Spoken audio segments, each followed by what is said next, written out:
banyak anomali, banyak pelanggaran dalam pemilu bulan Februari, dan itu dibuktikan dengan keputusan Mahkamah Konstitusi yang bersifat dissenting opinion terhadap penetapan presiden. Jadi secara moral dan secara substantif pemilu kita kemarin cacat karena berbagai tindakan pelanggaran yang TSM sifatnya, terstruktur, sistematis, dan masif. Budaya politik buruk ini kami namakan sebagai budaya Jokowisme, karena bermula pada saat seorang penguasa bernama Jokowi dengan segala cara, dengan segala kekuasaan yang dimilikinya, melakukan upaya-upaya untuk menghasilkan pemilu sesuai keinginannya. Apakah target sasaran dari kegiatan itu adalah seluruh populasi pemilih? Sudah tentu tidak. Tetapi didesain untuk jumlah persentase yang memadai agar agenda mereka tercapai. Nah, bagaimana politik ala Jokowisme yang merupakan sisi gelap demokrasi ini bisa bekerja? Dia tentu membutuhkan instrumen. Apa instrumen yang dipakai dengan politik pemilu ala Jokowisme ini? Tentu sesuatu yang sangat besar, berjaringan kuat, punya kemampuan untuk melakukan penggalangan dana, penggalangan kelompok-kelompok tertentu yang sudah menjadi pengetahuan publik. Sekarang kita mengenal Partai Coklat. Partai Coklat sudah menjadi kosakata baru dalam politik Indonesia.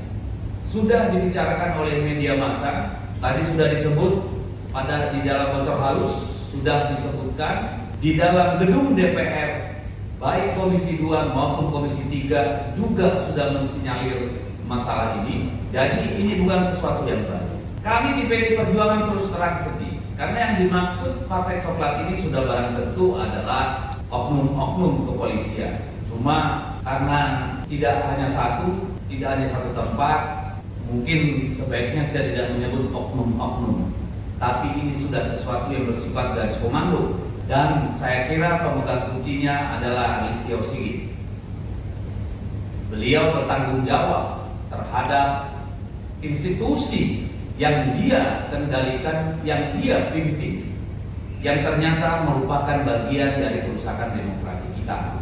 Ini tanggung jawab yang saya kira harus dipikul sepanjang sejarah nanti. Kawan-kawan PDI Perjuangan, Ibu Presiden kelima, Ibu Megawati Soekarno Putri adalah orang yang memisahkan kepolisian Republik Indonesia dari Angkatan Bersenjata Republik Indonesia setelah reformasi, dengan harapan institusi kepolisian menjadi instrumen negara untuk menegakkan hukum dan perundang-undangan, menjaga keselamatan rakyat, melayani, to serve and to protect. Tetapi yang terjadi tidak saja pada pemilu presiden dan legislatif, lebih parah lagi pada pemilu kada yang lalu. Di Komisi 3 kemarin secara telanjang hal itu diangkat oleh salah satu anggota DPR RI di depan Listio Sigit, dan saya kira itu tidak bermakna apa-apa, karena kemudian kita tahu sampai 27, sampai menjelang TPS tutup masih terjadi serangkaian aksi-aksi di berbagai tempat untuk mempengaruhi hasil pemilu. Dan ini membawa kami kepada pemikiran, meskipun tidak semua bayangkari negara yang ada di Kepolisian Negara Republik Indonesia setuju dengan tindakan Jenderal Listio, Bayangkara Negara, tetapi perlu diketahui bahwa kami sudah sedang mendalami kemungkinan untuk mendorong kembali agar Kepolisian Negara Republik Indonesia kembali di bawah kendali Panglima TNI, atau agar Kepolisian Republik Indonesia dikembalikan ke bawah Kementerian Dalam Negeri. Tugas polisi mungkin jika nanti DPR bersama-sama bisa menyetujui, menjaga lalu lintas kita supaya aman dan lancar, berpatroli keliling dari rumah ke rumah agar masyarakat tidur dengan nyenyak. Ada bagian reserse yang bertugas mengusut, mengurai, melaporkan, menyelesaikan kasus-kasus kejahatan untuk sampai ke pengadilan. Di luar itu saya kira tidak perlu lagi, karena negara ini sudah banyak institusi yang bisa dipakai untuk menegakkan hukum. Jadi polisi fokus pada sana. Itulah refleksi kami terhadap institusi kepolisian. Dan ini bukan lahir dari rasa benci. Ibu Megawati Soekarno Putri lah yang melakukan kebijakan untuk memisah kepolisian sehingga bisa seberwibawa yang sekarang.